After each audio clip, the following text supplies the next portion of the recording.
오늘 제가 여러분께 무슨 특별하게 여러분들이 모르고 있던 새로운 지식이나 이런 것을 정보를 이렇게 여러분께 드릴 계획은 없습니다. 그리고 인생을 이렇게 살아야 한다라는 어떤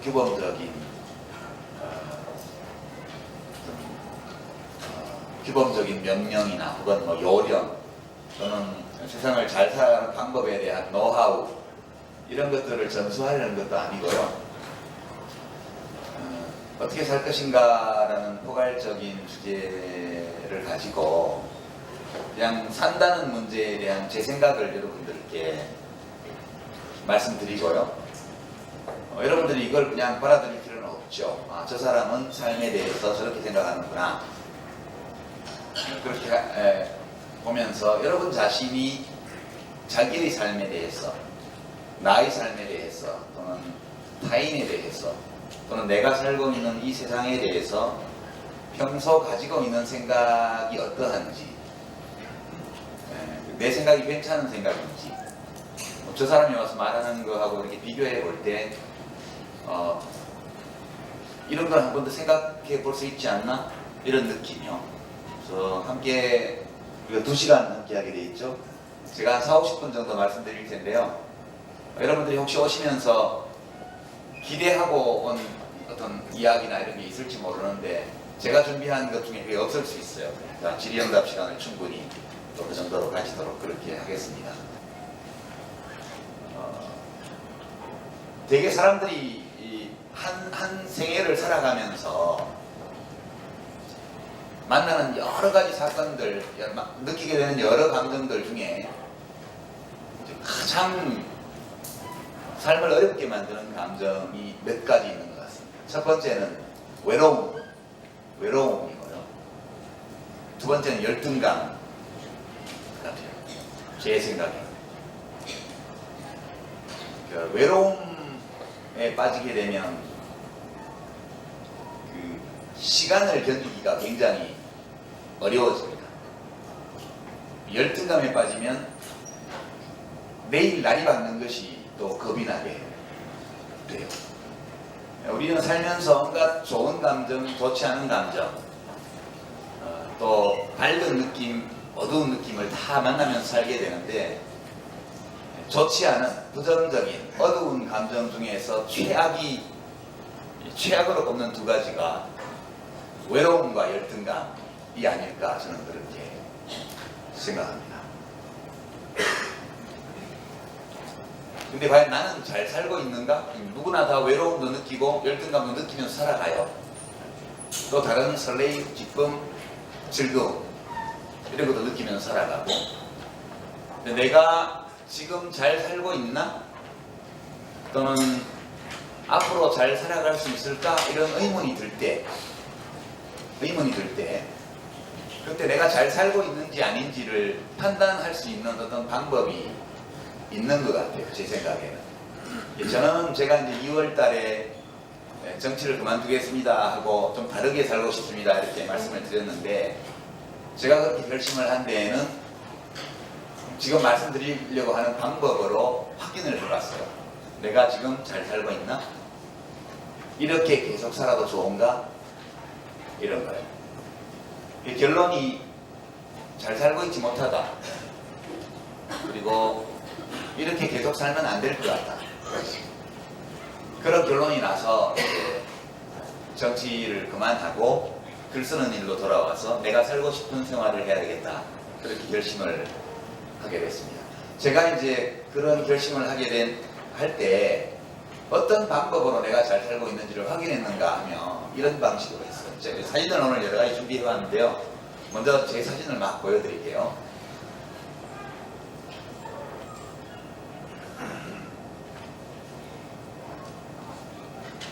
우선 이 사진이요. 이게 제가 26살 때 찍힌 사진입니다. 찍은 건 아니고 찍힌 거죠. 무슨 좋지 않은 일이 있어서 잡혀갔는데 재판을 받으러 법원 마당에 들었을 때 교도소 호송버스에서 내려서 법원 건물 들어가는 주차장 이동로를 걸어갈 때입니다. 그때 얼굴을 한번 보려고 친구들이랑 가족들이 그 주차장 출입문 그 바깥쪽에 이렇게 얼굴을 내밀고 막 제 이름을 부를 때 제가 돌아보면서 인사하는 사진이에요. 이게 되게 얼굴이 밝죠? 밝지 않아요?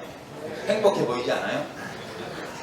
네, 몸은 묶여 있는데 지금 포승줄로 묶여 있고 손에는 수갑을 차고 있는데 제가 이 사진을 보면 저때 제 마음은 참 행복했다, 기뻤다 그런 느낌이 들어요. 얼굴에 이게 써져 있잖아요. 근데 제가 이제 정치를 10년 하는 동안 내 얼굴은 어땠을까?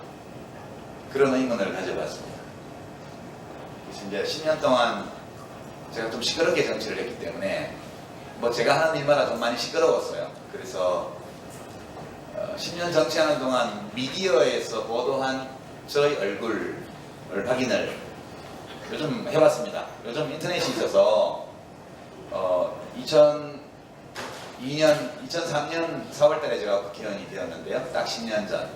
2003년 4월부터 2012년 12월까지를 검색해 봤습니다. 그랬더니 특징적인 사진들이 이런 거거든요. 이거 반대쪽. 이거는 이제 2002년도 사진. 이게 이제 제가 국회 등원할 때 사진입니다. 국회의원 선서하던 날 이렇게 라운드 티셔츠에 캐주얼 자켓을 걸치고 밑에 베이지색 면바지를 입고 캐주얼화를 신고 국회에 갔는데 선서를 못하고 쫓겨났습니다. 저기가 이제 야 여기가 탁구장 왔냐 뭐 이런 야유를 하는 분들이시고요. 이제 오경훈 의원이라고 그 당시 저하고 같이 대표 선서를 하게 돼 있었는데 같이 못하고 쫓겨났습니다. 제가 이제 단상에 올라가는 모습이고요. 별로 그렇게 기분 좋은 얼굴로 안 보이죠? 괜히 저걸 했나봐요. 이것은 제가 보건복지위원회 위원으로서 대정부 질의를 할 때 얼굴이고요. 이것은 그 당시 지금은 없어져 버린 열린우리당이라는 노무현 대통령 탄핵 후폭풍 속에서 152석을 얻어서 단독 과반수를 만들었던 그 당시 집권당 당 대표 선거에 출마했던 2005년도에 찍힌 사진입니다. 되게 사납죠? 이게 이제 노무현 대통령 연결식 때 찍힌 사진, 화면을 캡처한 겁니다. 그러면 통합진보당 작년에 비례대표 후보 경선 부정 사건이 일어나고 나서 공동대표단 회의를 할 때 할 말도 없고 너무 민망해서 눈치껏 갖고 있는 때의 장면. 되게 이런 사진들이 대부분이더라고요. 물론 그 중에는 활짝 웃거나 이런 게 없는 것은 아니지만 제가 제 얼굴을 미디어에 비친 제 자신의 얼굴을 쭉 찾아보니까 되게 그 얼굴에서 나타나는 어떤 감정이 분노, 답답함, 짜증, 슬픔 이런 거더라고요. 이런 얼굴로 살아가도 되나? 그런 생각이 들었습니다. 여러분들 거울 보시죠? 내가 잘 살고 있는가를 보려면 거울을 보는 것만으로는 부족해요. 거울은 아침에 우리가 보통 세수하러 들어갈 때 욕실에서 거울을 보고 또는 뭐 저녁에 씻을 때 욕실에서 보고 여학생의 경우에는 늘 꼼꼼하게 외모를 관리해야 되기 때문에 수시로 거울을 보면서 뭐 립글로스를 바르거나 뭐 눈화장을 고치거나 파운데이션을 바르거나 수시로 거울을 보기도 하죠. 그런 얼굴 말고요. 그냥 평소의 내 얼굴. 그거는 거울에 안 비치고 스스로 생각해보면 눈앞에 그려볼 수 있어요. 내가 어떤 얼굴로 오늘 하루를 살았나.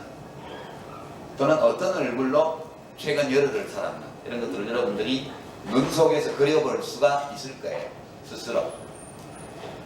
근데 얼굴이라는 거는 되게 중요합니다. 옛날에 성평등 의식이 부족할 때 생긴 속담이에요. 남자는 40이 되면 자기 얼굴에 책임을 져야 된다. 그런 말이 있었어요. 그것은 이제 성평등 의식이 부족할 때 얘기고, 현대식으로 적절히 고치면 사람은 40이 넘으면 자기 얼굴에 책임을 져야 된다. 이렇게 바꿀 수 있겠죠? 근데 왜 40인지는 모르겠어요. 제가 보기에는 20살만 되어도 자기 얼굴에 책임을 져야 된다, 그렇게 생각합니다. 이 말이 가지는 의미를 한번 생각해 보면, 얼굴은 마음의 표현이거든요. 이제 여러분들이 아마 알고 계신 제일 좋은 기업은, 제일 가고 싶은 기업 청년들이 삼성그룹 회사던데요.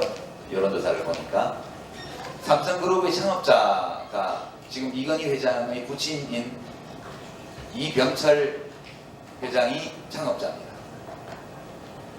이병철 회장이 이 삼성그룹을 만들어 나가던 초기에는 기업이 지금처럼 크지 않았어요. 그러니까 제일제당, 제일모직 이런 작은 소비재, 설탕이나 옷감 이런 걸 만드는 소비재를 만드는 기업 몇 개가 도자기였죠, 그 당시에는.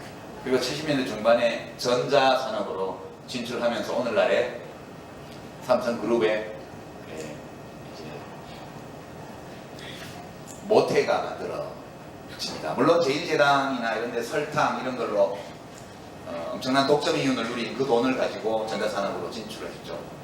그때 아직 삼성그룹이 작은 기업이던 시절, 이병철 회장이 신입사원 면접시험을 볼 때 옆에 누구를 앉혀놓고 면접시험을 봤다는 얘기 유명합니다. 어떤 사람을 앉혀놨냐?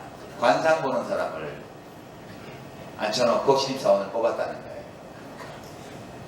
그래서 이제 한간에는 도대체 왜 관상 보는 사람을 거기다가 앉혀놓고 사람을 뽑았을까? 뭐 때문에 하필이면 관상 보는 사람이냐?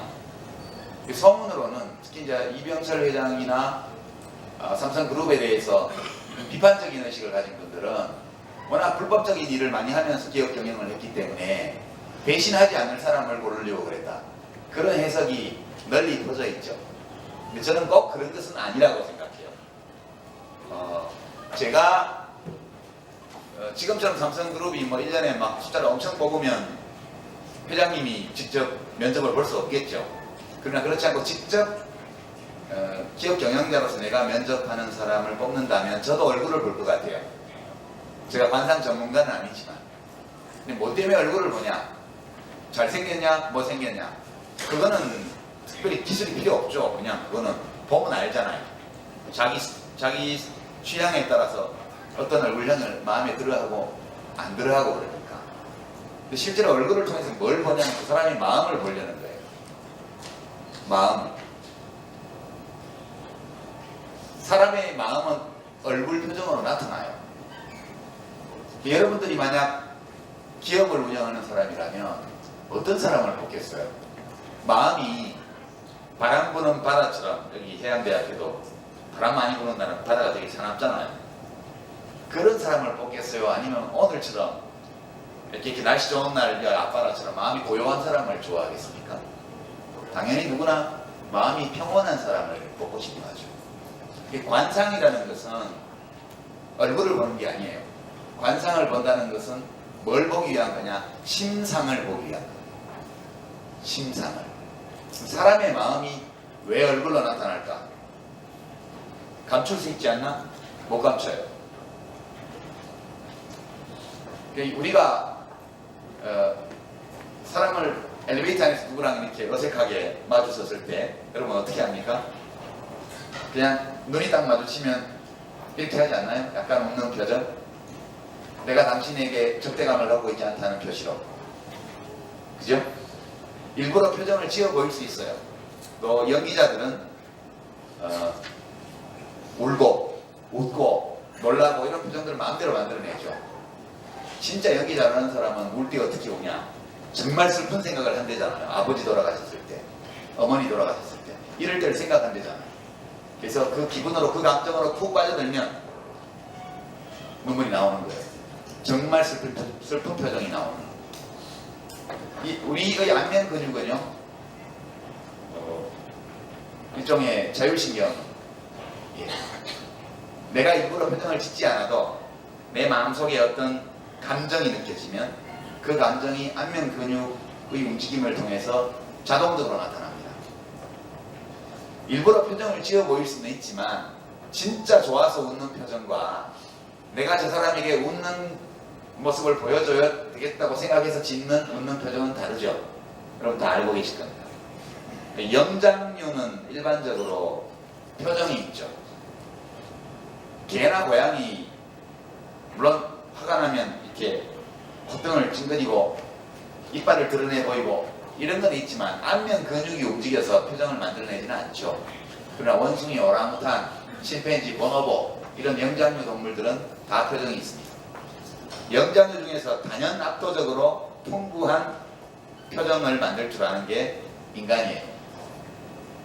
왜 인간은 이렇게 다양한 표정을 저절로 짓도록 만드는 이 안면의 잔근육을 이렇게 많이 발전시킨 걸까? 또 이게 왜 필요했을까? 또는 왜 인간은 다른 사람의 얼굴을 인식하는 능력을 놀라운 수준까지 발전시켰을까? 이른바 안면 인지 능력 이런 것들을 왜 이렇게 발전시켰을까? 그건 뭐 저희가 길게 말씀을 안 드리겠습니다. 살아남기 위한 노력이었죠. 대개 인간은 수십만 년 동안 구석기 시대부터 해가지고 수십만 년 동안 수렵채집 시대에 100명 내외의 작은 혈족 집단 또는 한정된 공간 안에서 일상적으로 호혜적인 교환을 하는 동맹자들, 이웃의 동맹자들로 구성되어 있는 소집단에서 수십만 년을 살았어요. 그 과정에서 지금은 현대인으로 진화되어 왔습니다. 그러니까 낯선 사람을 만날 때는 대화를 해보기도 전에 그 사람이 우호적인지 적대적인지 알아야 돼요.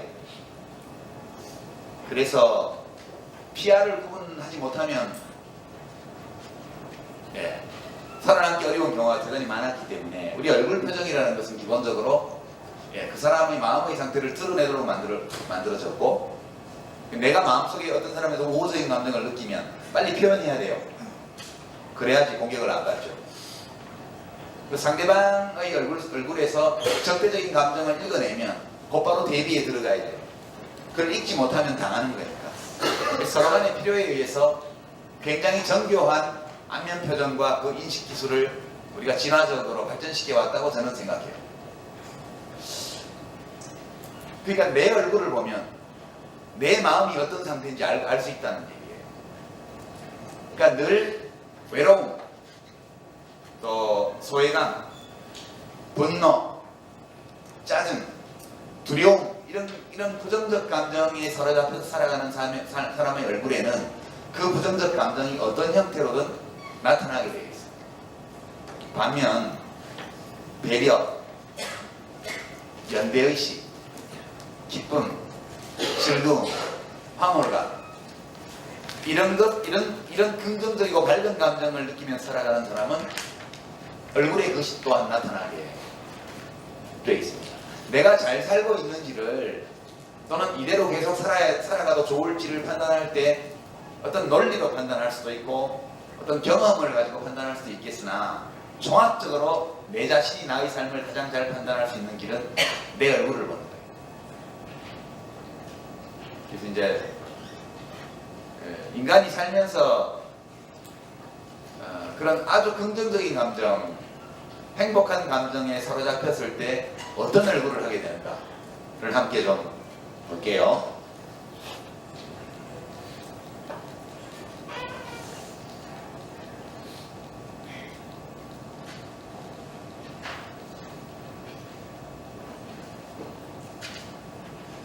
여기가 좀 밝아서 잘 보이실지 모르겠는데 보이실 거예요. 이 사진은요 멕시코에서 촬영된 사진인데 작가가 기차를 타고 가면서 우연히 기차 옆을 지나가고 있는 말을 탄 남매로 보이는 아이들을 찍은 사진입니다. 여기서 이제 뒤에 탄 여자아이의 얼굴을 보십시오. 앞에 오빠로 보이는 아이는 다르죠. 얼굴이 두 사람의 얼굴이 많이 다르죠. 앞에 오빠는 저 눈길에 경계심이 느껴져요. 두려움, 경계심, 불안감이 느껴집니다. 뒤에 탄 여자아이는 그냥 행복해요. 저 뒤에 여자아이의 얼굴이 순수하게 놀이에 빠져들었을 때, 순수하게 놀이에서 느끼는 아주 즐거운 감정, 그것이 얼굴에 그냥 나타나 있는 거라고 저는 판단했습니다. 앞에 오빠의 얼굴은 왜 저럴까? 오빠는 말을 몰고 있잖아요. 뒤에 여동생이 타고 있잖아요. 책임감이 있단 말이에요. 사고가 나면 안 돼요. 옆에 기차가 지나가고 말이 놀랄 수도 있기 때문에. 많은 것을 알고 있어요. 이 오빠는 말을 탄다는 것에 대해서. 그래서 눈 속에 두려움, 불안감 이런 것들이 보입니다. 저 두 사람의 마음의 상태가 그대로 얼굴에 나타나는 거예요. 진짜 좋은 얼굴은 뒤에 탄 여자의 얼굴이에요. 여러분들, 내가 진짜 좋아하는 놀이에 흠뻑 빠졌을 때 누구나 저런 표정을 짓게 돼 있죠. 여기 조기축구 하는 친구들끼리 축구 시합하다가 멋진 골을 넣으면 되게 저런 표정이 나옵니다. 저는 남자라서 여학생들이 어떤 놀이를 하는지는 잘 모르겠는데요. 하여튼 어떤 놀이를 하다가 그 놀이가 재미있고 잘 돼 나갈 때 그때 저절로 저런 표정이 나오게 됩니다. 놀이의 즐거움을 보여주는 표정이고요. 이거는 좀 잘 안 보이네. 불을 좀 더 끄면 잘 보일 것 같습니다. 네, 상상하실 수 있을 거예요. 이게 연인을 바라보는 진짜 사랑의 느낌을 표현하는 얼굴이거든요, 이게. 네, 제가 이 느낌을 보여주는 사진을 찾으려고 한다 하는 그런 유명한 영화 배우들이 나오는 러브스토리 사진들을 다 들춰봤는데요. 이렇게 생생하게 그 느낌이 나는 사진이 없었습니다. 그래서 사랑의 느낌은 아무리 연기를 해도 진짜 사랑하는 사람들이 서로를 바라볼 때의 표정은 안 나오는가 보다. 이건 보통 사람 남녀의 사진인데 상상만 하십시오. 이 남자분의 친구가 사진작가인데 친구의 웨딩 사진을 찍어주고 나서 좋은 사진 몇 개를 블로그에 올려온 걸 제가 가지고 있고요. 이 사진은 조금 더 잘 보일 겁니다. 예. 어떤 사진인지 짐작되시나요? 어떤 장면인지? 저 뒷모습이 보이는 군인은, 남자는 베트남 전쟁에서 총을 맞고 포로가 되었다가 6년간 행방불명 상태로 있었던 공군 장교입니다. 미국 행정부가 엄청난 노력을 해서 소재를 확인하고 살아있다는 것을 확인하고 그리고 협상을 거쳐서 귀국했습니다. 군영공항에 마중 나온 가족들의 표정이에요. 저 앞에가. 네, 그 사람의 얼굴을 통해서 나타날 수 있는 가장 격렬한 감정 표현이에요. 저게 기쁨, 네, 가족 또는 사랑하는 사람을 찾았을 때의 기쁜 감정 이런 것을 알려주고요. 이 사진은 어떤 기업의 헌혈 사진입니다. 앞으로 한 달쯤 지나면요 미디어에 저런 사진이 또 나올 겁니다. 해마다 나오는 거기 때문에요. 여기 지금 그냥 해변 복장을 하고 헌혈증을 들고 찍은 이 젊은 직원들은 그냥 연출을 하고 있는 거고요. 가운데에 누워있는 나이가 좀 드신 분은 이 회사 사장님이시거나 전무님이거나 뭐 그런 것 같아요. 근데 얼굴 표정을 한번 보십시오. 팔에 붉은 바늘이 들어가서 주먹을 쥐었다 폈다 하는 동안 피가 500cc가 빠져나가는데 누구인지도 모를 어떤 사람에게 줄 피를 자기 몸에서 뽑아내면서 저렇게 웃고 있죠. 저는 저 얼굴은 연출한 얼굴이 아니라고 봤습니다. 네. 저 기쁨은 뭐죠? 저 즐거움, 저 느낌. 그것은 나와 전혀 상관없는 어떤 다른 사람의 복지에 대해서 진지한 관심을 가지고 그런 타인의 복지를 위해서 내가 가진 소중한 어떤 것을 자발적으로 내놓을 때 느끼는 기쁨이 되겠습니다. 자원봉사를 해보시거나 이런 분들은 아실 거예요. 네. 그냥 학교에서 뭐 요청해서 의무적으로 하는 거 말고요. 진짜 자기가 하고 싶어서 결심해서 하는 자원봉사를 해본 분들은 그 자원봉사를 했을 때 느끼는 기분을 아실 거예요.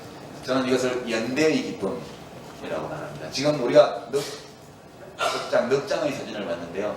첫 번째 본 것은 놀이의 즐거움을 보여주는 표정이고요. 두 번째와 세 번째는 사랑의 기쁨이에요. 사랑의 기쁨. 그 사랑의 대상이 두 번째 것은 연인이었고, 세 번째 것은 가족이었어요. 이 네 번째 본 사진은 연대의 기쁨을 말해주는 거예요. 되게 우리가 살면서 기쁨을 느끼는 건 이런 거예요. 근데 하나가 빠졌죠. 여러분들에게 제일 중요한 거. 물론 이 세 가지도 아주 중요하지만 20대 초반인 여러분들에게 가장 중요한 게 하나 남았어요. 그걸 한번 보겠습니다.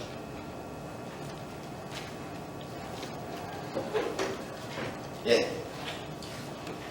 이 사진인데 표정이 안 보이죠?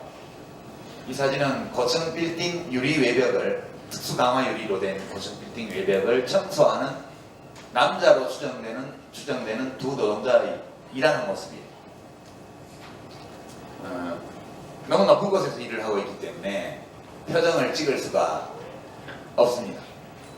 이 사진만으로는 우리는 저 두 노동자에 대해서 아무것도 알 수 없어요. 나이가 얼마나 되었는지, 정규직인지 비정규직인지, 월급을 얼마나 받는지, 또는 일당을 얼마를 받는지, 가족이 있는지, 결혼을 했는지, 가족이 있는지, 취미는 무엇인지, 여가 시간이 있으면 뭘 하는지 아무것도 알 수가 없어요. 근데 상상을 해보죠. 그래서 저 두 사람의 유리의 벽을 청소하는 노동자가 어떤 표정으로 일하고 있을까? 예. 상상할 수 있는 경우의 수가 두 가지가 있죠. 중립 지역을 빼고 나면 매우 즐겁게 일하고 있다. 1. 매우 즐거운 표정으로 일하고 있다. 2. 아주 괴로운 표정으로 일하고 있다. 둘 중에 하나일 겁니다. 만약 아까 우리가 봤던 사진에서 나타난 그런 얼굴을 하고 저 일을 하고 있다면 어떨 때 그럴까요? 어떨 때? 여러분이 감정이입을 해서 저기 유리 외벽 청소를 하고 있다고 생각을 해보세요. 내가 아까 우리가 본 사진처럼 그렇게 활짝 웃고 황홀한 표정으로 기쁘게 저 일을 하고 있다면 그건 어떤 경우일까? 아마도 몇 가지 나눠서 생각할 수 있는데, 첫째는 저 일 자체가 너무 재밌는 경우. 가능하죠, 그것도? 시시하게 땅바닥에부터 일하는 건 너무 시시해. 저 정도 높은 데 올라가서 줄 하나에 목숨을 걸고 매 순간 스릴을 맛보면서 목숨을 걸고 일하는 이게 나는 좋아. 그런 사람이 있을 수 있죠. 만약 그런 사람이라면 틀림없이 어렸을 때 희망이 암벽 등반가 또는 빈벽 등반가가 꿈이었을지도 몰라요. 근데 저기 뭐 알프스에 가서 무슨 아이거 북벽을 탄다든가 히말라야에 가서 무슨 얼어붙은 폭포를 오른다든가 이런 건 돈이 엄청 들잖아요. 그래서 그걸 하고 싶은데 그 꿈을 이루지 못했어. 그 대신 서울에 있는 엄청난 수십 층짜리 고층 빌딩에 매달려서 유리 외벽을 타고 내리면서 그 기쁨을 맛본다. 상상할 수 있습니다. 특별한 경우에. 그런 경우에 이 일이 매우 즐거울 거예요. 그러면 즐거운 표정을 지을 수 있죠. 두 번째 가능성은 이 일은 그렇게 즐거운 일이 아니에요. 나한테 별로 즐거운 일이 아니에요. 할 만은 하지만. 그런데 일 자체가 굉장히 즐거운 것은 아니지만 저 일은 다른 노동에 비해서 좀 위험한 일이어서 일당이 좀 셉니다. 일당이. 이 일 자체는 힘이 들고 위험하고 그리고 그닥 즐겁지는 않으나 내가 여기서 번 돈으로 뭘 하지? 라고 생각할 때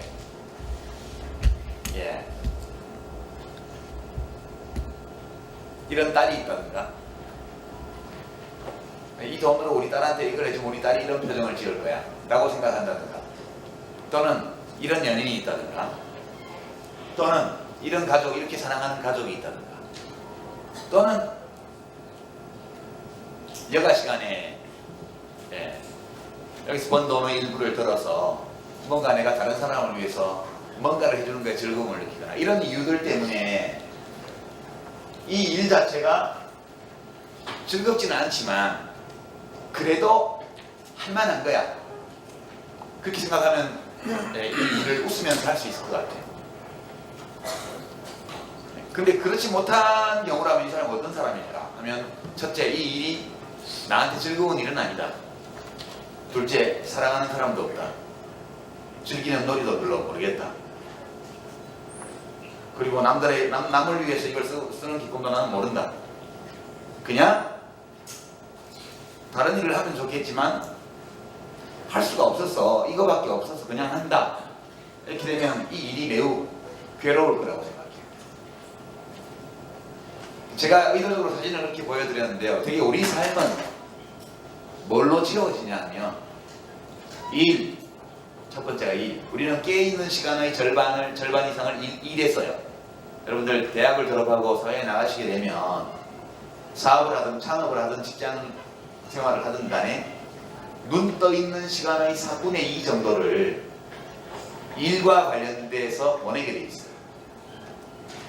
만약 일 그 자체가 나에게 즐거운 일인 경우라면 그것은 그 사람이 눈을 떠 있는 시간의 반 이상이 행복하다는 뜻이에요. 만약 그 일이 나에게 매우 괴로운 것이라면 또 눈 떠 있는 시간의 절반 이상이 이미 괴로운 거예요. 이 이야기는 이제 20대 초반 중반에 있는 여러분에게는 평생 동안 즐겁게 할 수 있는 일을 찾는 것이 의미 있고 행복한 삶을 찾아나가는데 기본이 된다, 그런 뜻입니다. 그것만으로 다는 아니죠. 누군가를 사랑하고 사랑을 받아야 돼요.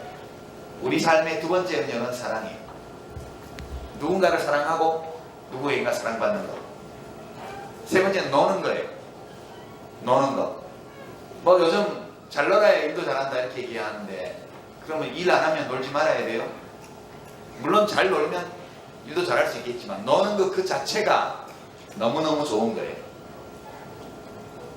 그리고 마지막으로 하나가 연대입니다. 연대.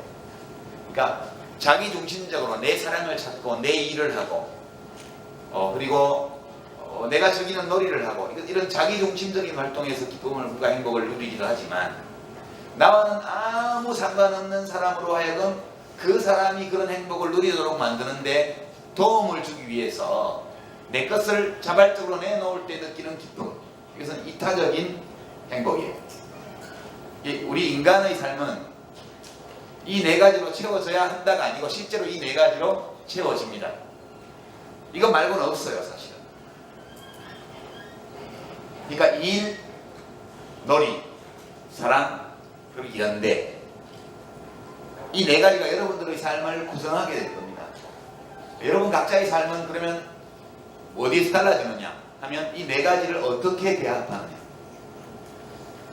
그럼 이 네 가지를 구체적으로 어떤 내용으로 채우느냐에 따라서 여러분들의 삶의 색깔이 전부 다 달라지게 되어 있습니다. 그래서 저는 그렇게 못했는데요. 저는 사실은 여러분 나이 때 내 삶을 어떻게 설계를 하지, 어떻게 꾸려나가지, 이런 생각을 한 번도 못 해봤어요. 그때 고민했던 것은, 그런 생각을 안 해본 것은 아닌데 그런 생각을 이어갈 수가 없었어요.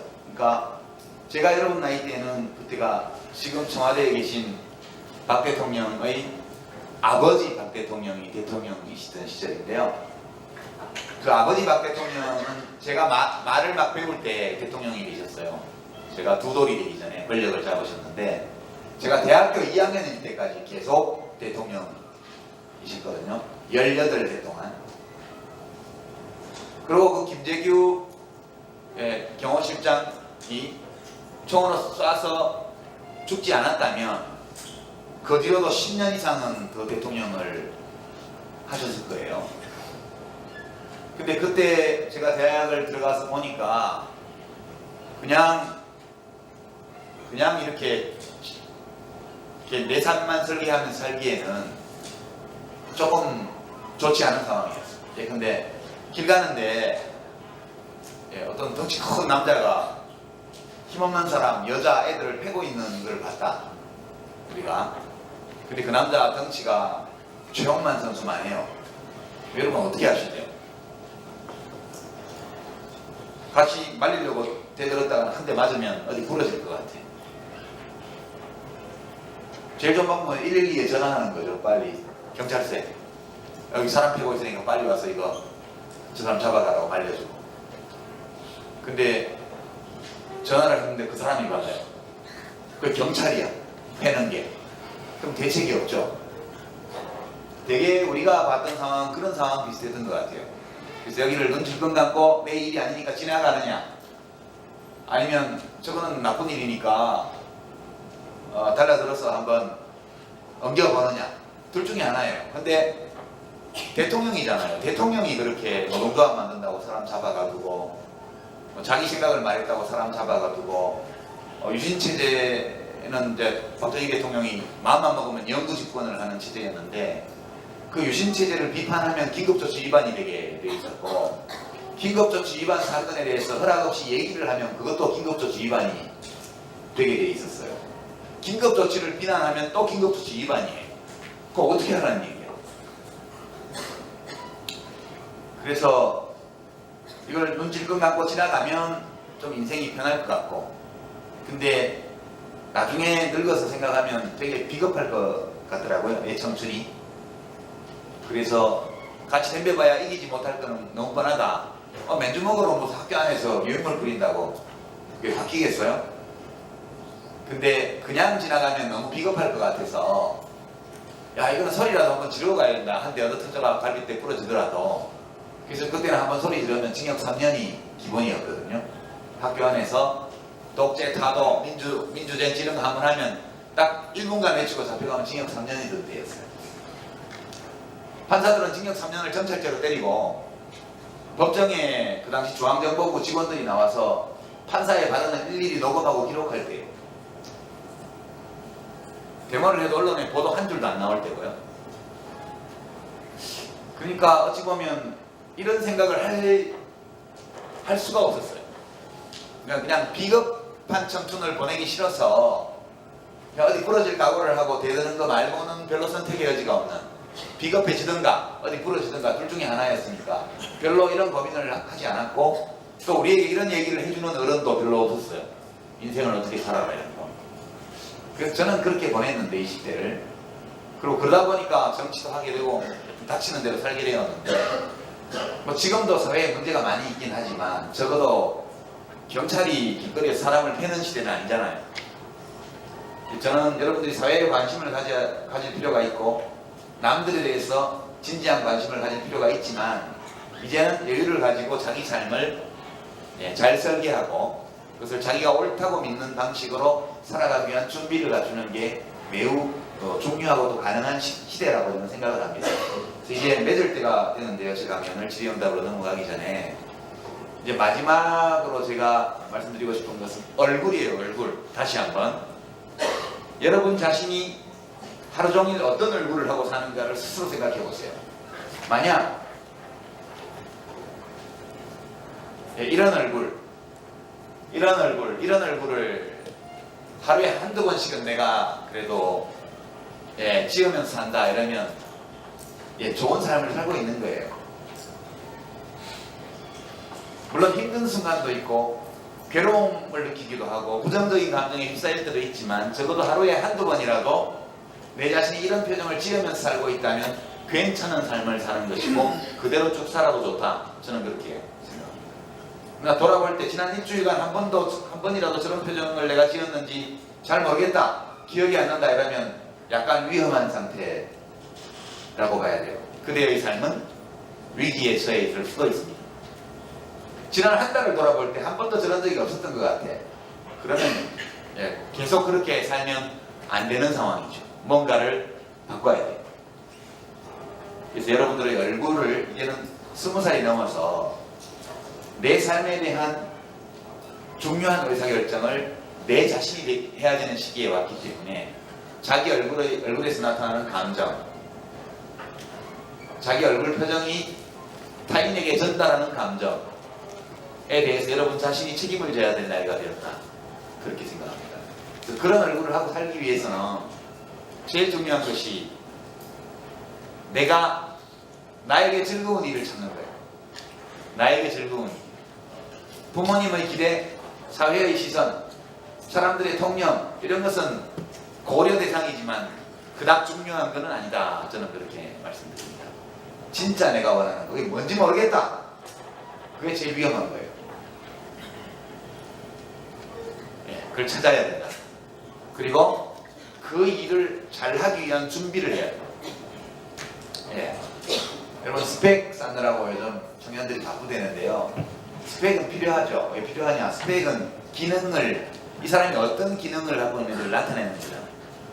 뭐 토익 점수나 토플 점수나 이런 거죠. 테스트 점수 이런 거는 이 사람이 기능적으로 영어 구사를 얼마나 하는가를 말해주는 인덱스예요. 그거에 불과하죠. 진짜 스펙이라는 거는 내가 진짜로 하고 싶은 일, 그 일이 나에게 즐거운 어떤 일, 그 일을 적어도 남들만큼은 잘하면서 살아야 열등감이라는 부정적인 감정을 벗어날 수 있기 때문에 그 일을 잘하는 데 필요한 여러 기능을 익히는 거예요. 목수가 되려는 사람은 톱이나 대패 사용법을 알아야죠. 그렇죠?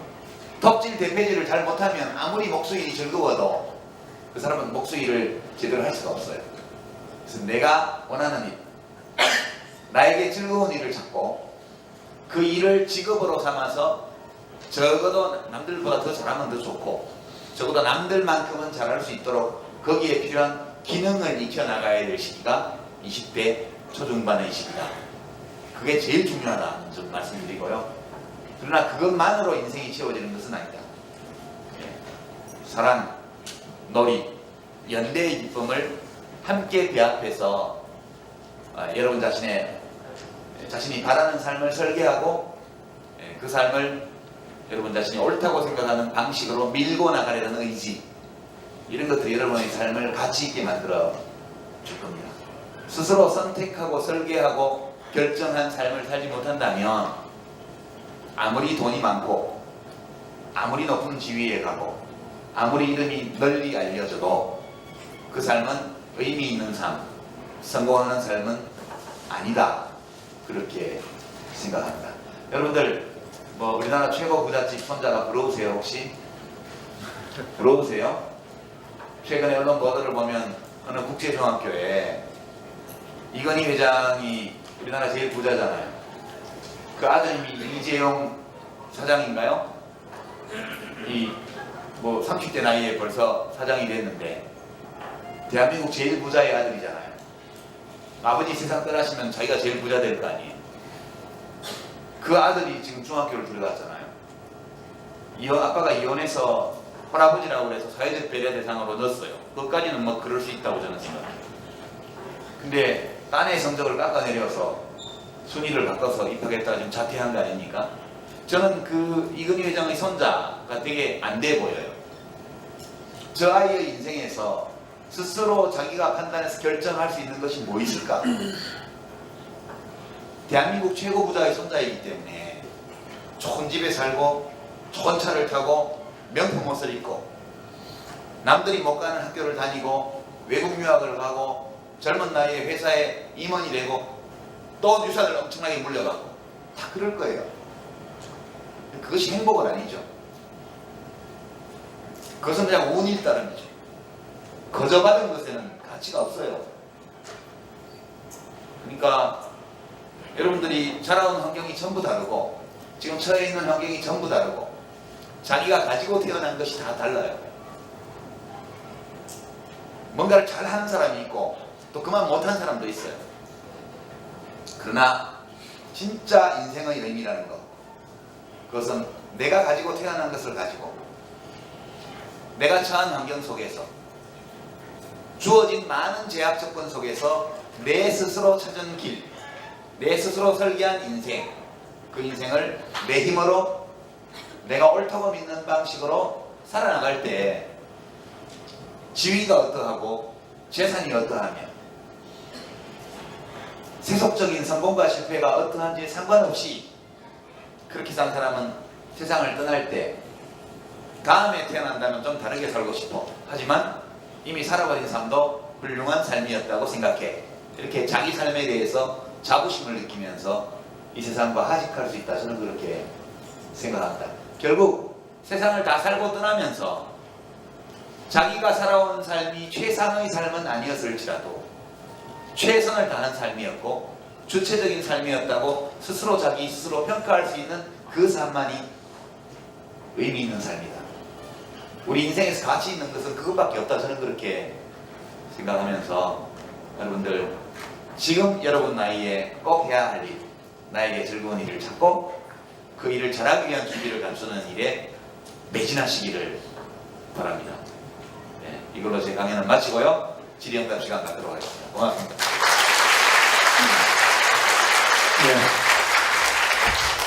얼마 전에 정계 은퇴를 선언하시는 자신을 지식 소매상이라고 호칭하시면서 다시 책을 쓰기 시작하셨는데 선생님의 책 어떻게 살 것인가에 대한 간단한 소개와 또 다음으로 어떤 종류의 책을 집필하실 예정이신지 또 앞으로 어떤 책을 쓰고 싶으신지랑 또 선생님 책 내용 중에 혼인한 이후에도 배우자에게 이성으로서 매력 있는 사람이어야 한다고 이런 내용이 있는데 선생님은 지금 배우자분께 어떻게 매력적으로 어필하시는지 또 이상에게 매력적으로 보일 수 있는 방법들을 저희 청춘들에게 조언해 주신다면 어떤 게 있는지 물어보고 싶습니다.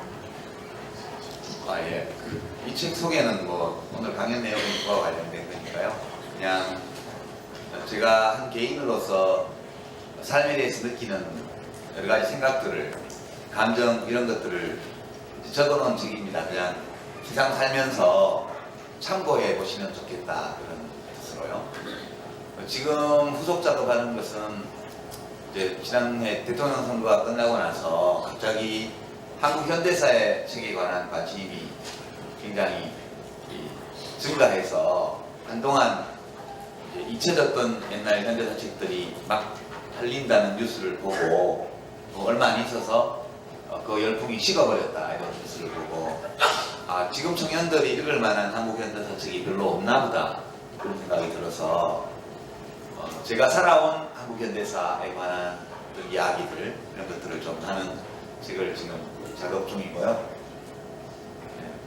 그 다음에는 뭘 낼지 모르겠는데 최근 관심을 가진 거는 요리, 음식을 만들어서 자기가 좋아하는 사람들과 나눠 먹는 거는 굉장히 좋은 일이라는 생각이 들어요. 우리가 큰 돈 들이지 않고 사랑하는 사람들과 교감하고 또 정을 나누는 굉장히 좋은 방법이라고 생각합니다. 그래서 무슨 특별한 요리에 관한 게 아니고 우리가 일상적으로 사람들이 모였을 때 제일 흔하게 만들어 먹는 음식들 이런 것들에 관한 이야기를 한번 써볼까 그런 생각만 지금 하고 있습니다. 하고 있고 책 내용 중에 이제 혼인하고 나서도 배우자에게 이성으로서 어필하는 사람이 되기 위해서 노력해야 된다 그 얘기인데 제가 주례를 몇 번 정도 봤는데요. 지금까지 제가 잘 아는 분들이 이제 직접 혼인을 하는 경우에만 제가 예외적으로 주례를 본 적이 있는데 그때 꼭 해주는 말이거든요. 그러니까 잡아놓은 고기는 밥 안 준다 이런 식의 얘기는 하면 안 돼요. 그러니까 혼인하기 전에도 연인 사이였을 때도 이 진짜 남녀 간의 감정의 교류 어떤 사랑의 느낌을 제일 많이 가로막는 것이 소유의식이라고 생각해요. 내 거다 이거요. 내 게 아니거든요. 미안하지만 내 게 아니거든요. 그 혼인한 부부도 갈라서려면 언제든지 갈라설 수 있고요. 법적으로 갈라서지 않아도 부부 아닌 것처럼 살 수도 있어요.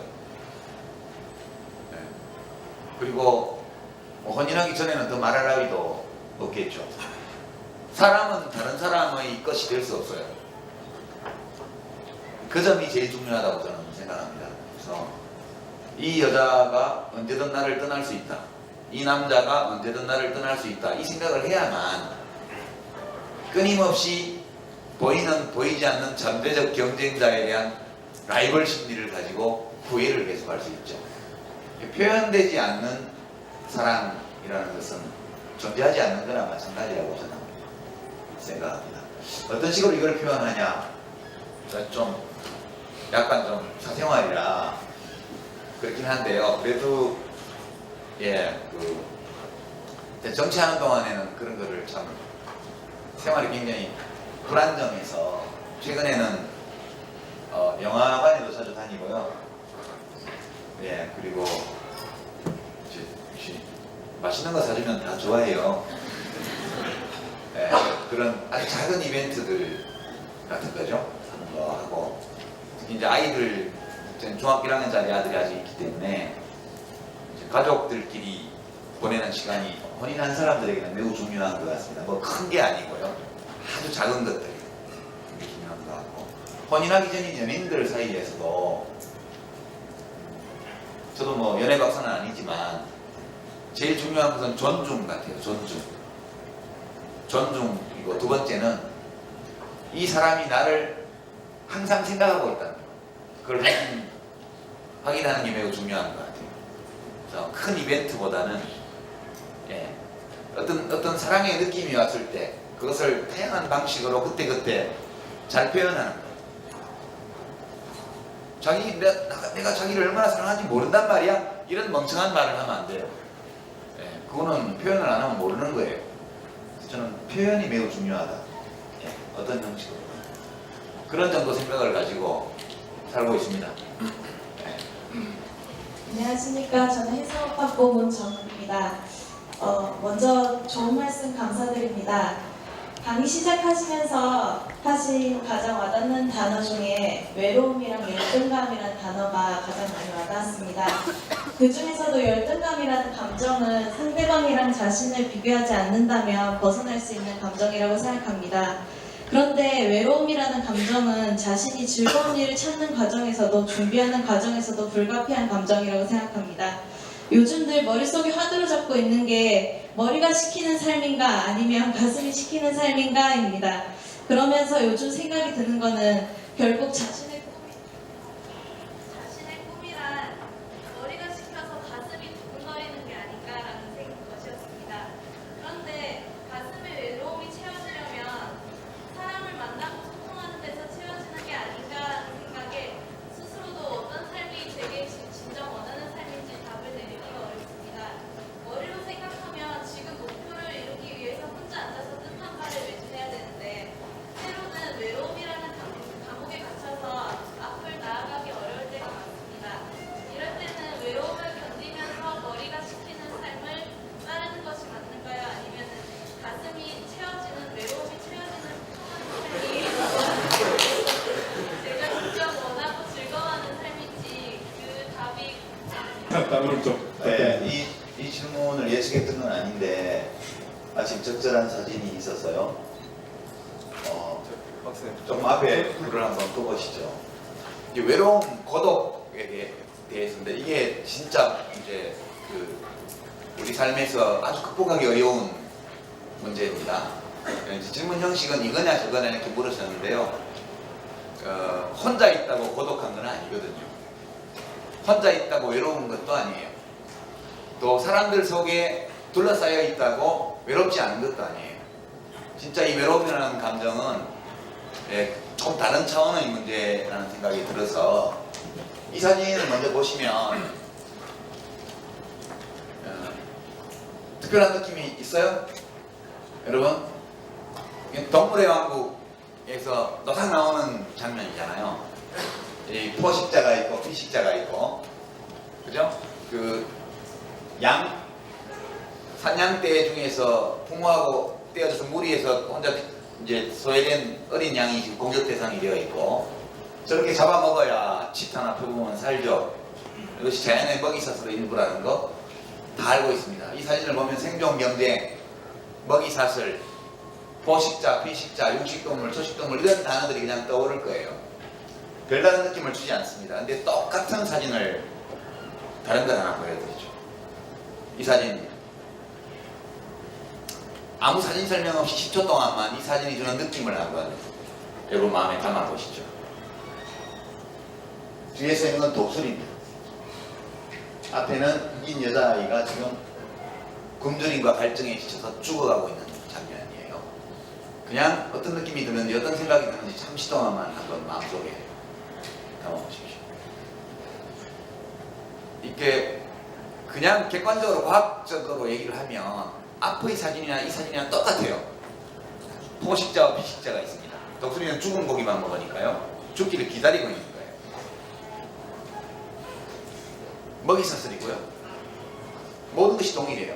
근데 이 사진은 앞의 것과는 전혀 다른 느낌으로 우리한테 다가옵니다. 이 사진은 1990년대에요.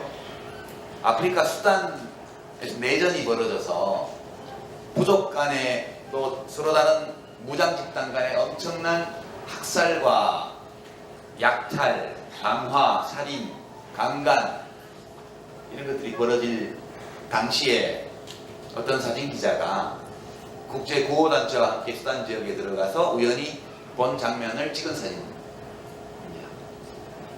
여러분들 이 사진을 보시면 특별한 느낌이 드는 것은 다른 무엇보다도 저기 앞에 죽어가고 있는 건 사람이기 때문이죠. 사람이에요. 저 아이가 지금 느끼고 있는 두려움, 또 목마름, 굶주림 이렇게 느껴지시죠? 이 사진을 보는 것만으로 감정이입이 돼요. 저 아이가 느꼈을 그런 감정들이 전해져 와요, 우리한테. 우리는 그걸 느낄 수 있는 능력을 가지고 있는 존재들이기 때문에 그렇죠. 그리고 이제 잠시 생각을 해보면 여러 가지 화가 나요. 우선 의문이 부모는 어떻게 됐을까? 죽었을까? 죽었겠죠. 왜 내전이 벌어진 거지? 인간이란 어떤 존재야? 이렇게 생각이 미치고요. 그 다음 단계로서 저 사진은 뉴욕타임즈에 게재되었던 사진입니다. 여러분들이 이 사진을 집에서 받아보는 신문에서 보셨다면 그 다음 단계에 이렇게 나왔을 거예요. 이 사진 찍은 놈은 어떤 놈이야? 뭐 하는 놈이야 도대체? 저 상황에서 사진이나 찍고 있단 말이야. 그럼 이 사진을 실은 신문사는 또 뭐 하는 놈들이야? 엄청 화가 나서 사진 밑에 댓글을 달든가, 더 열받아서 전화를 해서 신문사에 하든가, 이메일을 보내든가 그랬을지도 몰라요. 실제 상황이거든요. 이 사진이 뉴욕타임즈에 게재되고 나서 엄청난 비난이 신문사와 작가, 편집진에게 쏟아집니다. 그 분노는 아주 정당한 분노죠. 이 사람들이 1차적으로 관심을 가진 것은 저 아이가 어떻게 되었냐는 거예요. 어떻게 됐을까, 저 아이가. 그리고 저 상황에서는 아이를 구해야지 왜 사진을 찍고 있어요. 이런 겁니다. 제가 지금 이 외로움에 관한 문제를 얘기를 하려고 이 사진 얘기를 꺼냈는데요. 그로부터 1년 후에 사진작가는 자살합니다. 30대 초반의 젊은 남자였는데요. 물론 이 사진으로 인한 논란 때문에 자살한 것은 아니고 다른 개인적인 어려움이 겹쳐서 고민하던 끝에 스스로 자살을 하게 되죠. 사람들이 느꼈던 이 분노는 굉장히 자연스러운 감정인데, 그러면 그 분노에 정당한 근거가 있었느냐?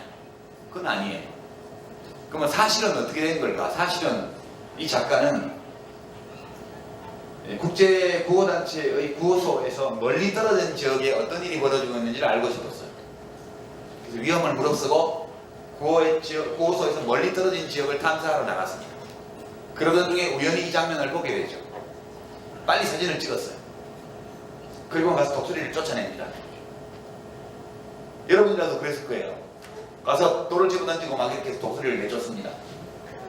저 아이를 구하지는 못해요.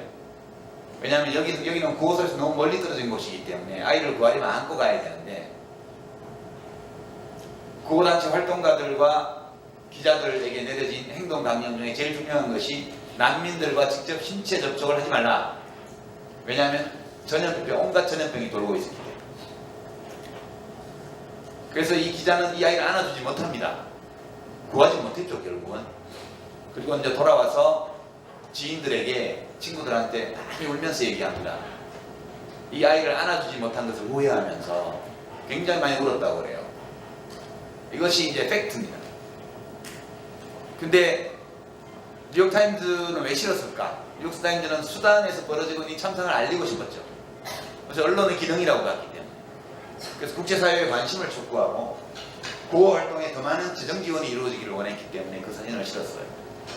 근데 이제 결국 작가의 비극적 죽음으로 끝난 이 소란에서 누가 잘못한 사람이 있었느냐? 잘못한 사람은 아무도 없죠. 작가는 작가로서 이 프로답게 했고요. 뉴욕타임즈는 언론사의 그런 철학에 따라서 사진을 게재했고요. 퓰리처상 위원회는 그 정신을 높이 사서 퓰리처상을 줬고요.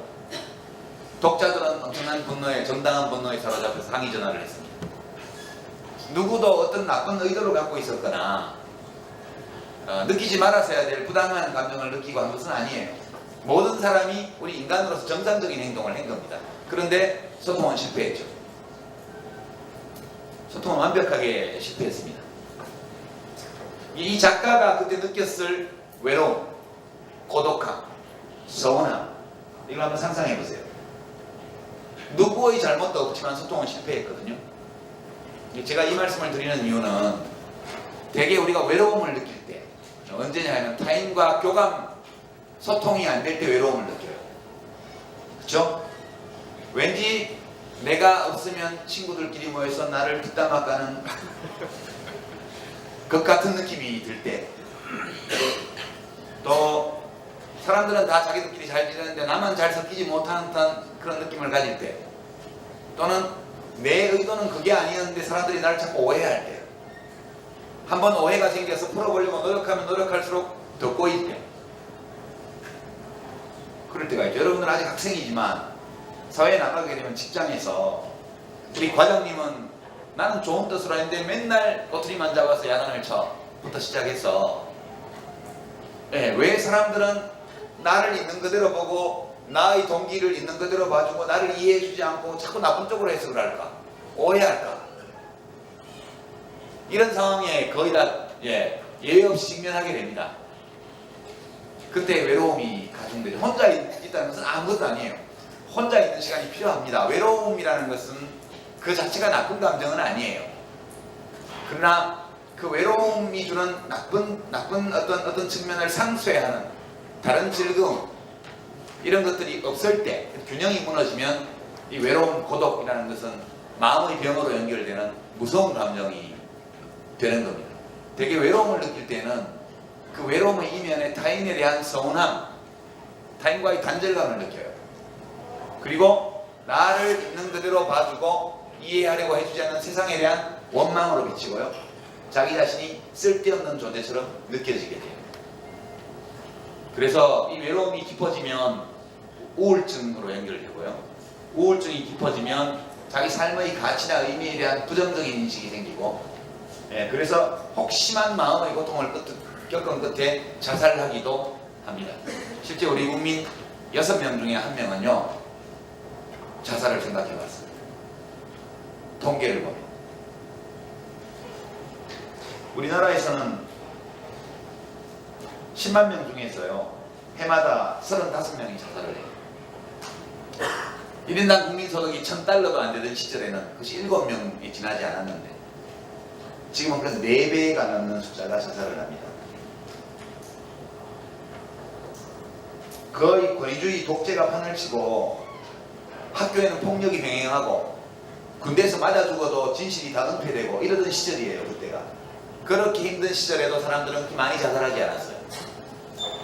근데 훨씬 풍요로워지고 훨씬 많은 자유와 민주주의를 누리고 훨씬 더 즐길 거리가 많고 이렇게 된 마당에 지금 사람들은 그때보다 4배나 더 많이 자살을 합니다. 이제 이 원인은 사회경제적 환경에도 문제가 있겠으나 그 사회적 환경을 대하는 우리들의 마음에 문제가 있기 때문에 그렇게 되는 거죠.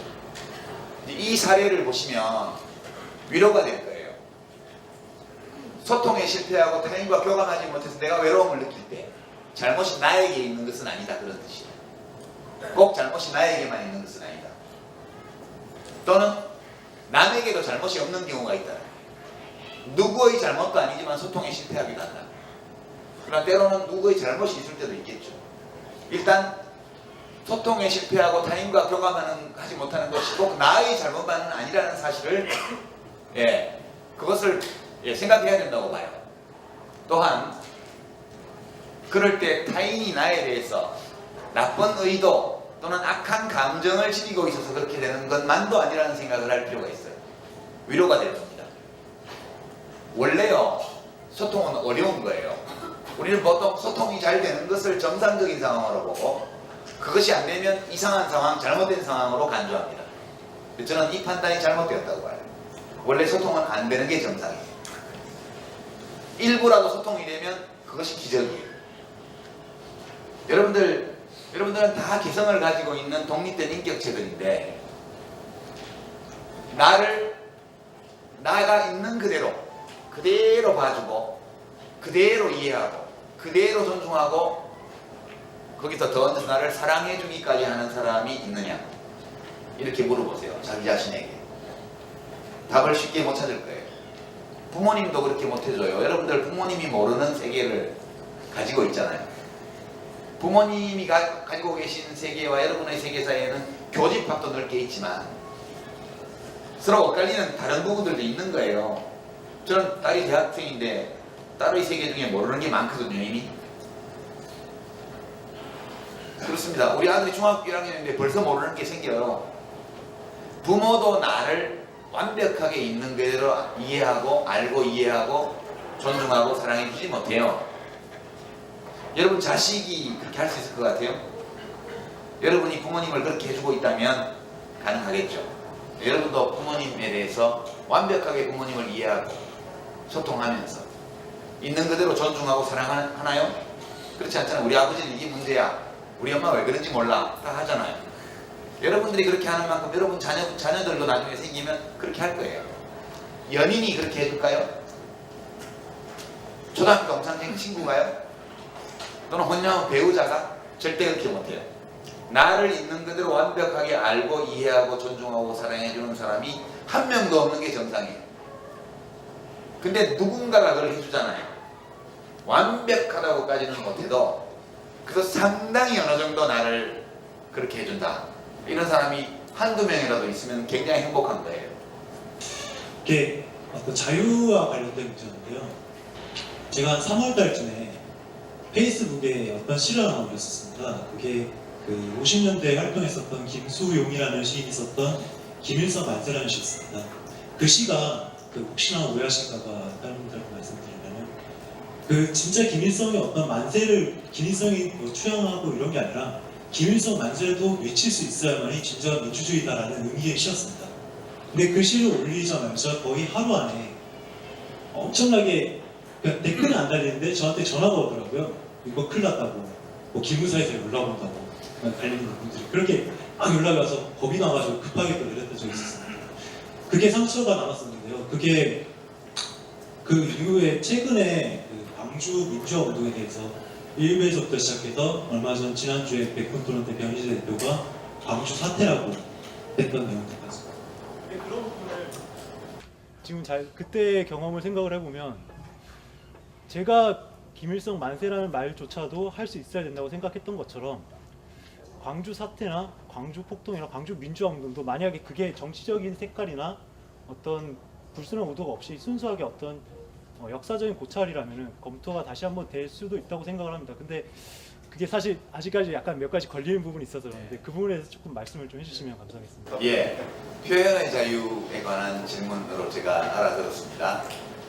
김세영 시인이 그 시를 쓰신 것도 그 김일성이 훌륭하다고 해서 만세를 부른 게 아니고 김일성이 훌륭하다는 생각을 하는 사람이 그 생각을 표현할 수 있도록 허용할 때 우리가 진짜 북한과는 다른 좋은 세상이 된다 그런 취지로 쓰신 거로 저는 이해를 합니다.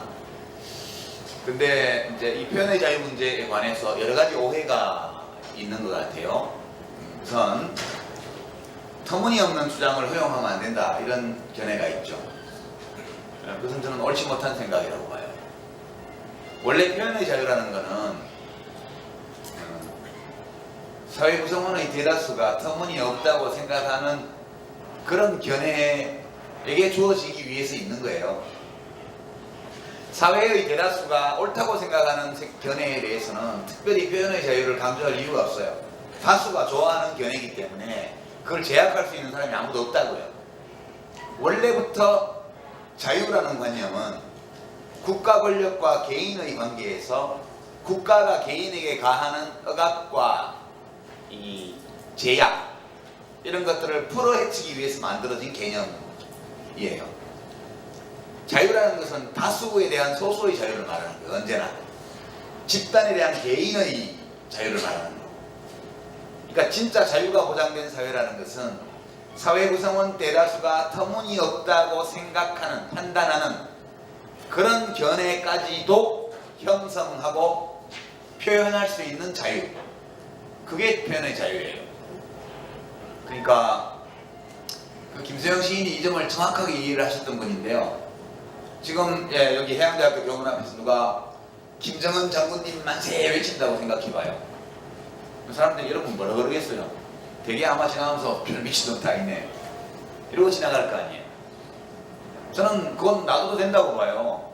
그 사람 생각을 말하는 건데 우리 사회 국민 대부분이 터무니없다고 판단하는 견해예요. 네. 그런 터무니없다고 생각하는 견해까지 자유가 주어질 때 만인에게 자유가 보장되는 거예요. 그렇게 저는 생각하고요. 아울러서 일배. 근데 변희재 씨가 나는 광주 사태라고 말하는 게 옳다고 본다. 오케이. 저는 변희재 씨가 그렇게 생각한다는 점을 받아들일게요. 받아들여요. 오케이. 당신은 그렇게 생각하세요? 나는 그 광주 민주항쟁이라고 생각해요. 그건 서로 견해의 차이예요. 그죠? 그냥 견해의 차이입니다. 그 광주 민중항쟁을 국가적으로는 5.18 민주화운동이라고 부르기로 했고 국회에서의 법률을 통해서 일단 사회적 합의가 형성된 걸 우리는 받아들이죠. 그러나 그와는 다른 개인적인 견해는 얼마든지 말할 수 있어요. 저는 그래서 그걸 광주 민중항쟁이라고 얘기해요. 변희재 씨는 그걸 광주 사태라고 얘기하는 게 맞다고 주장하는 거예요. 변희재 씨에게는 그런 주장을 할 자유가 있어요. 우리는 그 자유를 존중해줘야 된다고 생각해요. 우리는 다만 토론할 수 있을 따름이죠. 그거에 대해서. 어떻게 생각하면 그 사람 자유니까. 그렇게 생각하고요. 광주 5.18 민주화운동을 광주 사태라고 표현하는 글들을 올린다는 이유로 그 사이트를 폐쇄하자.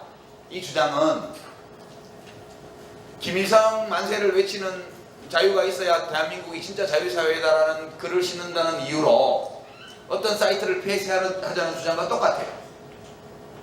저는 그렇게 생각합니다. 그러니까 저는 일베의 회원들에게도 표현의 자유를 제한 없이 줘야 된다고 생각해요. 왜냐하면 거기 올라오는 그런 홍언이 뭐니 하는 글들은 쓰레기예요. 이건 제 생각이에요. 저는 쓰레기라고 생각해요. 그분들은 홍어택배라고 말할 자유가 있고 저는 그 홍어택배라는 글을 쓰레기라고 말할 자유가 있어요. 나아가서 그런 글을 올린 사람들의 인격도 쓰레기라고 생각해요. 저는. 그런데 왜 그분들의 표현의 자유를 옹호하느냐? 그런 쓰레기 같은 인격을 가지고 쓰레기 같은 글을 쓰는 자들에게까지 표현의 자유가 완벽히 보장될 때 모든 선량한 시민들에게 완벽한 표현의 자유가 보장된다는 증거가 된다는 거예요. 이게 제 말이 아니고 메리 프린트라고 펜트하우스인가요? 예, 그 도색 잡지를 만든 미국의 유명한 출판업자가 있습니다. 그 사람이 이렇게 말했어요. 쓰레기 같은 잡지를 만든다고 저 인간도 쓰레기다 이렇게 공격을 하니까 나 쓰레기 맞아요 그렇게 얘기를 합니다. 나 같은 쓰레기에게도 표현의 자유가 보장된다면 선량한 수준 높은 여러분들에게는 완벽히 보장된다는 증거 아니겠어요? 그렇게 해서 연방헌법재판소까지 가서 기복 승소 판결을 받아내죠. 도색 잡지까지도 헌법이 규정한 표현의 자유 영역에 들어가는 걸로 연방 대법원인가요? 거기서 인정을 한 겁니다. 그래서 그러니까 합법화 되는 과정을 거쳤죠. 물론 도색 잡지의 부작용이 있죠. 그러나 만약 우리가 난잡한 잡지를 금지해야 된다고 한다면 난잡한 잡지의 경계선이 어디냐는 문제가 생겨요. 우스개로 말해볼까요? 우리가 너무나 불건전한 주장을 하는 사이트는 폐쇄해야 된다 이렇게 주장할 수가 있죠. 좌든 우든. 이게 언어의 함정인데 우리는 언어로 사고하기 때문에 언어의 함정에 빠져요. 논리학적으로. 요즘 개콘에 벗겨진 남자가 가끔 등장하죠. 머리 없는 남자. 개그 콘서트 안 보세요? 벗겨진 남자가 나와요. 저 대머리. 대머리가 뭐죠? 머리카락이 없는 게 대머리예요. 그게 우리 언어적인 개념이에요. 머리카락이 없으면 대머리예요. 우리 머리카락이 보통 10만 개인데요.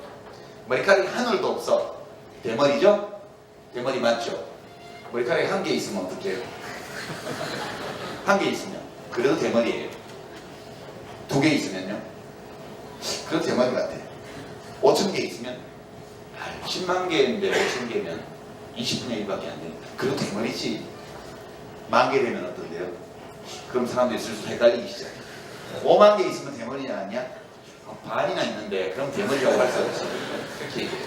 그럼 그 5만 개의 머리카락이 앞에하고 위에만 빼고 뒤에하고 옆에하고 몰려있으면 어떤데? 그럼 대머리지. 이 대머리라는 이 개념이요. 이것이 확실해 보이지만 이렇게 확실하지 않아요. 경계선이 모호하다고.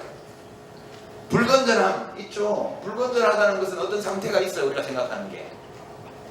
반사회적인 거 있어요.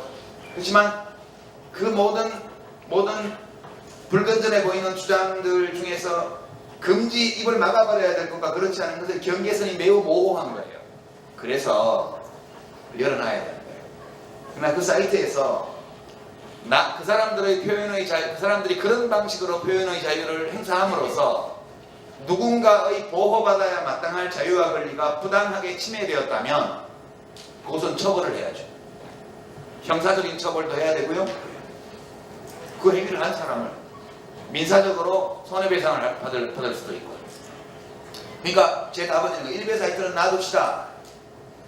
그러나 그 사이트에서 그냥 의견을 말한 것이 아니라 누군가의 헌법과 법률에 의해서 보호받아 마땅한 특정한 법익을 부당한 방식으로 침해했을 때 그 피해를 본 사람들이 고발을 하고 또는 수사기관이 인지수사를 하고 또는 민사소송을 걸어서 철저하게 법으로 응징해야 된다.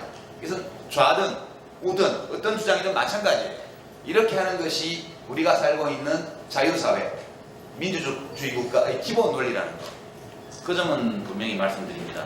다시 한번 말씀드리지만 일베는 원래 디시인사이드에 삭제된 걸 모아놓은 게시판이 따로 떨어져 나와서 부활하는 게시판이잖아요. 사이트잖아요. 원래부터 출발이 그랬다고요. 쓰레기통이에요. 원래부터가. 그리고요, 비유적으로 말하면 그 자체가 해로워 보이지만 해롭지 않을 수도 있어요. 그러니까 여러분들 대장균이 음식에 나오면 난리가 나죠. 보건복지부에서 막 식약청에서 나와서 막 압수수색하고 막 검찰에서 수사 들어가고 난리잖아요. 대장균은 해로운 균이에요? 아니잖아요. 우리 대장 속에는 대장균이 다 있잖아요. 대장균은 대장 속에 있을 때 해롭지 않다고요. 그놈이 요도에 들어가면 방광염이 일어나잖아요. 해로운 거지. 그러니까 이 대장균이라는 것은 수억 년 동안의 진화 과정 속에서 우리 인간과 조화를 이루어서 살 수 있는 방법을 터득한 세균이에요. 우리도 그 균과 함께 살아갈 수 있는 방법을 이미 터득했다고. 걔가, 그 대장균이라는 애가 대장에만 있으면 아무 일이 없는 거예요. 일베가 일베로서 있으면 괜찮아요. 근데 그게 특정 정당으로 옮겨가거나 국가기관으로 번져가거나 이런 문제가 심각해지죠. 뿐만 아니라 자기 주장을 하는 건 괜찮은데 이 주장을 욕하는 놈은 다 내가 없애버릴 거야 라고 말하면서 가스통을 어깨에 메고 라이터를 켰다 껐다 하고 돌아다니기 시작한다. 그건 놔두면 안 되죠. 그러니까 자기의 견해를 타인에게 폭력적으로 강제하지만 않는다면 남의 비웃음을 사기 위해서 스스로 헛소리를 하는 것을 왜 말려야 돼요? 저는 그렇게 생각합니다. 답이 됐기를 바랍니다. 예. 네, 전 보건복지부 장관으로서 선생님께 꼭 드리고 싶은 질문이 있습니다. 스웨덴 같은 경우 정권이 바뀌어도 일반적인 복지 정책이나 기조는 크게 바뀌지 않기 때문에 국민들이 세금을 내거나 정당을 선택할 때에도 안정성이 있어서 세금도 덜 달는 효과가 있는데 우리나라 같은 경우에는 정권이 바뀔 때마다 매번 복지 정책이 바뀌기 때문에 지속 가능한 복지 정책 부분에서 많이 부족해 보이는데 이에 대해서 어떻게 생각하시는지 물어보고 싶습니다. 이 생각에 동의를 안 해요. 우리나라의 복지 정책이 정권이 바뀔 때마다 오르락내리락 한다? 그건 무슨 사실과 맞지 않는 진단이라는 생각이 듭니다. 정권의 성격에 따라서 약간의 차이는 있지만 그리고 아직도 전체적으로 절대적으로 부족한 수준이긴 하지만 전체 국가 재정에서 복지 지출이 차지하는 비중은 지난 한 30년, 20년 동안 특히 민주화 이후에 1987년 이후에 한 25년 동안 지속적으로 증가해 왔다는 것이 확인할 수 있는 객관적인 사실이고요. 이건 추세입니다. 추세. 왜냐하면 국가는 결국 많은 시민들의 욕구에 귀를 기울일 수밖에 없고, 많은 시민들이 어떤 것을 원하면 국가를 운영하는 사람 자신이 그걸 좋아하든 안 하든 일정 부분은 그걸로 움직여 갈 수밖에 없거든요. 그래서 보다 인간다운 삶, 또 보다 더 평등한 삶, 또 함께 잘 살아가는 삶에 대한 국민들의 욕구가 계속 증가해 왔기 때문에 우리 국가재정의 변화도 그 방향으로 움직여 온 것은 인정을 해야 된다. 저는 그렇게 생각합니다. 심지어 이명박 대통령 지하 5년 동안도 복지 예산이 줄어들지는 않았어요. 증가율이 좀 감소된 거죠. 이렇게 올라가던 게 이렇게 올라간 정도지 이렇게 떨어지지 않았다고. 그리고 이제 박근혜 대통령 정부 들어와서 초기 상황은 역시 이명박 정부 때보다는 좀 더 빠른 속도로 복지 예산이 증가하고 있는 추세를 지금 보이고 있는 게 사실입니다. 이 추세는 앞으로도 계속될 걸로 보이고요. 만약 향후 5년간 박근혜 정부에서 이루어질 어떤 정책들이 충분히 만족스럽지 않다면, 속도가 너무 느리다는 판단이 든다면 그 다음 정부나 그 다음 국회에서 이게 더 반영되는 쪽으로 가리라고 봅니다. 다만 저는 이제 스웨덴이나 노르웨이나 핀란드나 독일이나 이런 서유럽, 북유럽 국가의 복지 시스템과 비교해서 우리가 아직 부족하다는 점을 지적하는 것은 매우 이제 좋은 일이라고 저는 생각을 하는데요. 그거에 대해서 열등감을 가질 필요는 없다고 생각해요. 거기는 지상천국이고 여기는 생지옥처럼 그렇게 볼 건 아니라는 말씀이에요. 우리는 한국 사회는 대단히 빠른 속도로 모든 점에서 이 유럽 선진국들을 따라가고 있는 중이거든요. 지금 우리가 경제성장, 국민소득 이런 것도 매우 빠른 속도로 쫓아왔고요. 그 다음에 건강보험, 노후연금 뭐 이런 등등의 사회보험이나 복지제도도 굉장히 빠른 속도로 지금 따라가고 있는 중입니다. 그래서 우리가 출발이 늦었기 때문에 지금 매우 미흡한 것은 사실이지만, 그런 문화의 차이나 어떤 역사적 환경 차이를 무시해버리고, 저기 서유럽이나 북유럽은 정말 사람 살기 좋은 사람 세상이고, 여기는 신자유주의가 판치는 생지옥이다. 이거 저는 별로 옳은 진단은 아니라고 생각해요. 그리고 아마 우리가 이런 민주주의적인 정권교체, 역정권교체 이런 걸 겪고, 정권교체와 국가를 운영하는 정치 세력의 교체가 나의 삶에 어떤 변화를 몰고 오는가에 대한 경험적인 학습을 더 많이 하고 나면 우리도 지금보다 훨씬 좋은 사회로 갈 수 있다. 저는 그렇게 믿고 있습니다. 이제 우리가 비판적인 시각에서 정부나 국가의 역할을 살펴보고 우리가 개선해야 될 점을 더 찾으려는 노력은 매우 좋은데, 저는 약간의 안타까움을 평소에 가지고 있는 게, 그전에 정치할 때 그런 말씀 못 드렸는데요. 왜 대한민국을 생지옥처럼 이야기하냐. 대한민국 상당히 괜찮은 나라거든요. 저는 그렇게 생각해요. 그리고 아직 문제가 많긴 하지만 매우 빠른 속도로 문제들을 개선해가고 있는 중이기 때문에 몇 가지 결정적인 하자들, 노동시장의 이 비정규직 문제라든가 어떤 청년 취업의 이 기회가 부족한 거나 이런 몇 가지 문제만 잘 해결을 하면 당군 할아버지가 이 땅에 터잡은 이래 이렇게 자유롭게 풍요롭게 이렇게 자기 원하는 대로 살 수 있던 시대가 언제 있었죠? 이렇게 평화로운 시대가 언제 있었습니까?